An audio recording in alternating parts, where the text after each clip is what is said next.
Chapter 7. A Fool and His Honey, Charlene Harris, Tea Garden Mystery.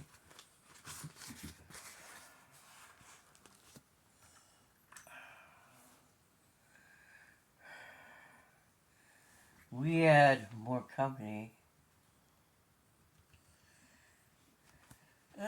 Shoot, I don't know if I'll be able to read. That evening, after a quiet afternoon, we had a light supper.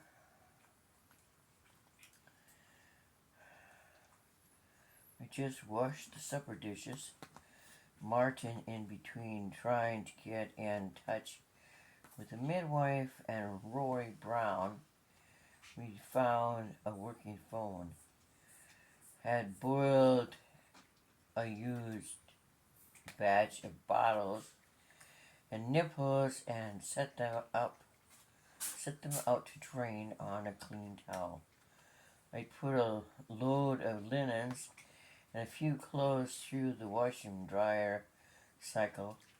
The isolated position of the farmhouse had begun to make me think of us as cut off from the world. A not unpleasant idea, so the sound of a car and a knock on the front door as something of a jolt. Martin walked through the living room to the front door and switched on the outside light. There wasn't a peephole, and the door was solid wood with no glass window, so he just had to open the door and on trust. A habit we discarded. Big city crime was drifting from Atlanta through outlying suburbs like Lawrencetown at an alarming rate. I don't think Martin could have looked very welcoming, but the couple on the steps didn't seem alarmed. They were smiling. We're finally getting the rain that they told us we're getting since the beginning of the month here in Iowa. This is September 2/24. Back to the book. In a friendly way, and they maintained their smiles even when faced with Martin's stern expression. I ventured out into the living room when I heard the men say, "Hi, I'm Luke Granberry. And this is my wife, Margaret. We have the farm to the south of here." Martin Bartell, my husband, held out his hand, and Luke shook it exactly in the right amount. We can just barely see the farm from our house, and we noticed more lights on tonight than there have been, so we felt we ought to check it out, Margaret said.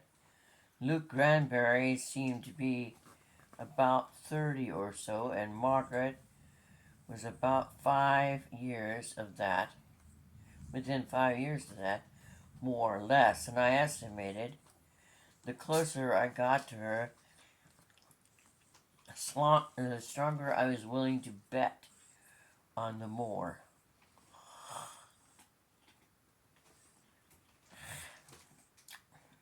Hers was most beautiful skin I'd ever seen, pale and smooth as silk, with fine webbing at the corners of her eyes and mouth.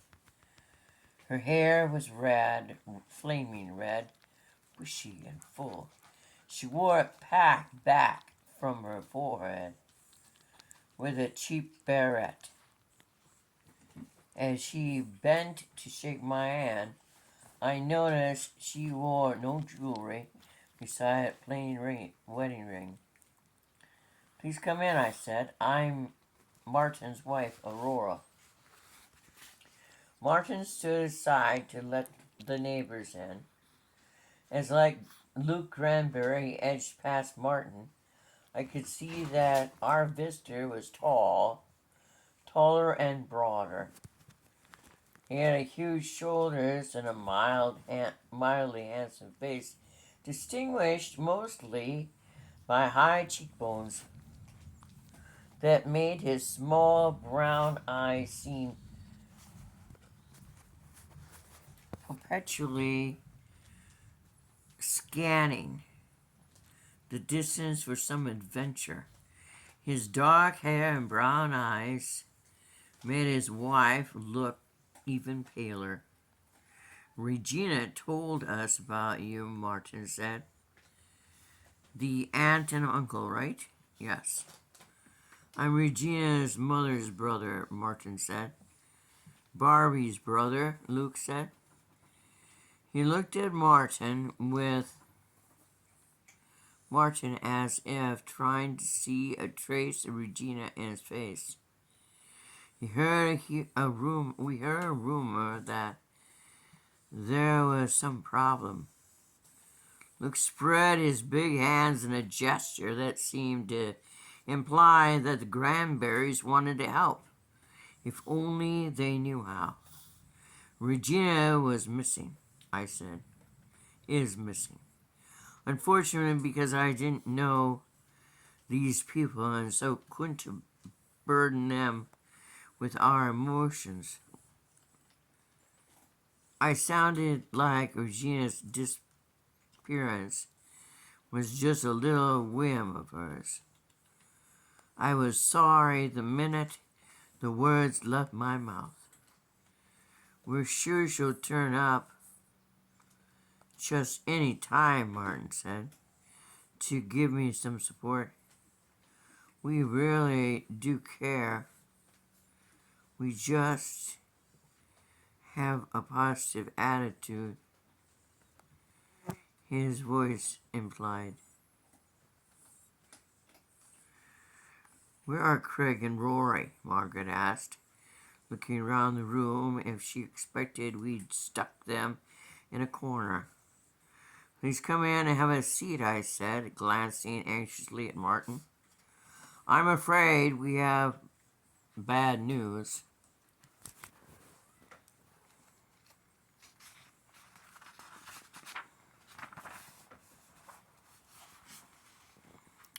About Craig, I had no idea if these neighbors had known Craig well and could not gauge how much preparation they needed for the bad news.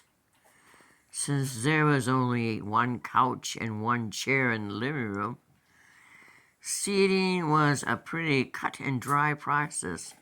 The Granberries took the couch, which I indicated with a hostessy sweep of my hand. I perched on the edge of the chair so my feet could touch the floor, and Martin standing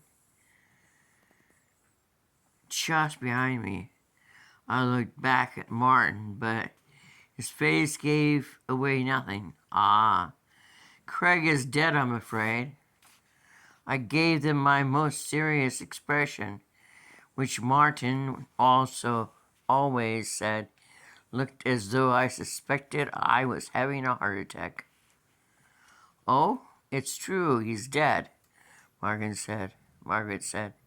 She turned to her husband, and back and thick red hair sweeping across his shoulders. Her white hands clutched his. Luke? I'm so sorry, Luke Granberry said, in a slow and sullen way that I thought would be perfect for reading Poe out loud. I hastily put a cup on that thought. Oh, a cap on that thought, sorry.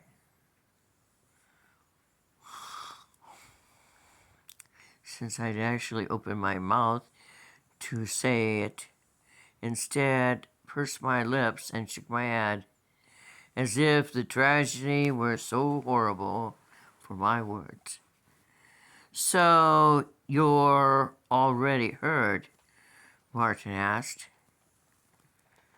The counterman at the hardware store said he heard it from Hugh Harbor. Yes. But we didn't think we knew the Harbors well enough to call and ask them what the facts were. We heard Hugh is really sick, and we didn't see Craig's funeral announcement in the paper. It's interesting, they expected to see an announcement about